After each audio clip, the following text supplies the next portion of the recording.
Hello guys, magandang araw. Nandito po kami ngayon sa Magdalena, simbahan ng Magdalena po ito. Dumayo po kami rito para mag-review po sa inyo nito pong ating DJI Mini 2. Ayan, kasama ko po sila. Ayan, si Mami Miray, si Nayel, ayan si Mami Miray, ayan si Yel, at saka si Eliza. Kalimitan po, pumupunta po kami dito kapag po Sabado kasi nahayaan namin makapaglaro-laro yung mga bata. Pati po kami, nagpapapawis po kami rito, nagbabadminton. Tuloy na natin yung ating pong kwento. Ito guys, ang ating DJI Mini 2. Ang version po ngayon ito ay DJI Mini 2 SE. Ngayon po ay mahigit na po itong 3 taon mga kaibigan. Talagang sulit na sulit ang ating DJI Mini 2. So honest review po ito mga kaibigan. Ganito na po ang ating itsura ng ating DJI Mini 2. Never pa pong nag-crash kahit kailan, pero madumi na. Lagyan po natin ng memory card. Ayan. Okay, lagyan natin memory card.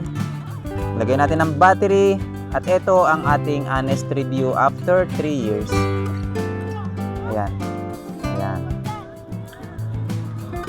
Makalipas po ang 3 taon mga kaibigan, ito na po ang ating battery ngayon. Natatakot na po akong palayuin siya ng malayo kasi medyo nag-bloated na po yung battery natin. Ayan, kung mapapansin nyo, nakalobo na po siya ng kaunti. Ayan, lobo-lobo na ng kaunti. Kaunti pa lang naman, pero pag isinusuot natin siya dito sa ating aircraft, medyo may konting kasikipan na. Hindi kagaya dati. Kailangan mo na siya itulak-tulak ng konti para may pasok. Pero pumapasok pa naman. Siguro pag hindi na siya pumapasok, magpapalit na tayo ng battery. So dalawa po yung battery natin na halos magkasabay lang po siya ginamit nung una. Siguro nauna lang po ng mga 1 month po itong isa. O ito na po siya ngayon. Subukan natin. Papakita ko po sa inyo. Ganda po dito sa ating Magdalena.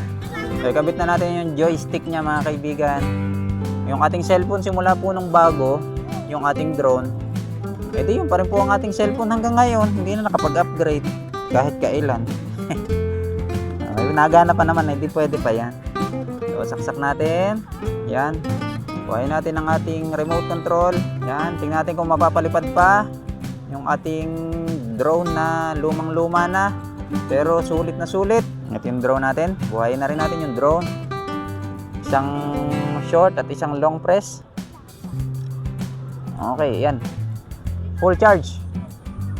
Pero tingnan natin kung anong mangyayari, kung ilang minutes siya mapapalipad. Honest review po ito tungkol sa battery natin, no? Tingnan natin kung anong mangyayari nga po ngayon kasi nga ngayon natin sasagarin yung pagkakagamit niya. Sasagarin natin kung ilang minutes pa natin nagagamit yung battery, pero hindi ko pa palalayuin. Dito lang natin paiikutin sa lugar. Yan. Tingnan natin.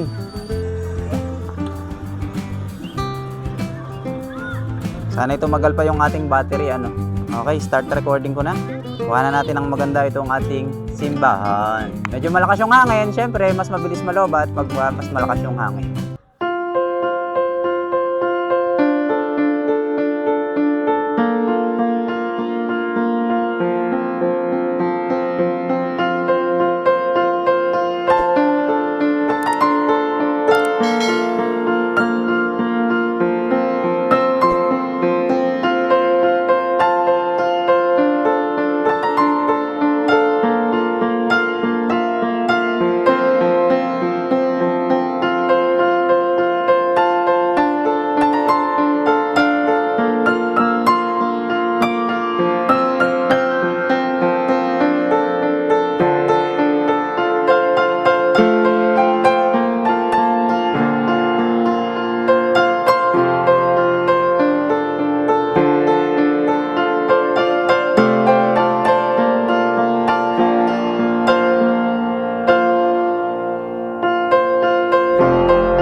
nilalapitan na naman ng ibon.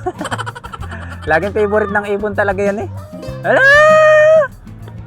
Ang hirap naman mag-vlog, hinahabol ng layang-layang.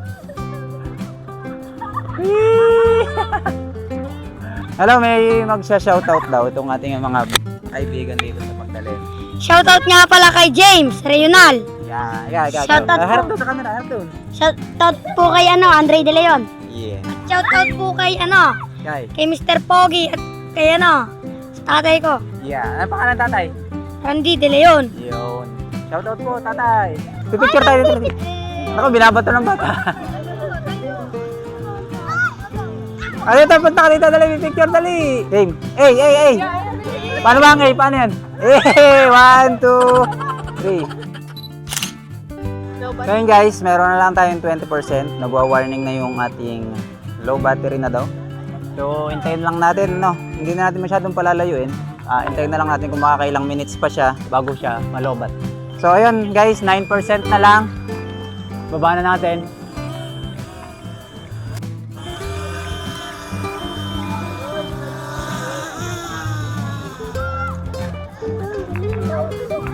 So ayun guys, 8% na lang, ibinaba na natin kasi nagwa-warning nga ng sunod-sunod siya. Tingnan natin yung flight record, no? Kasi tingnan natin kung ilang minutes siya napalipad.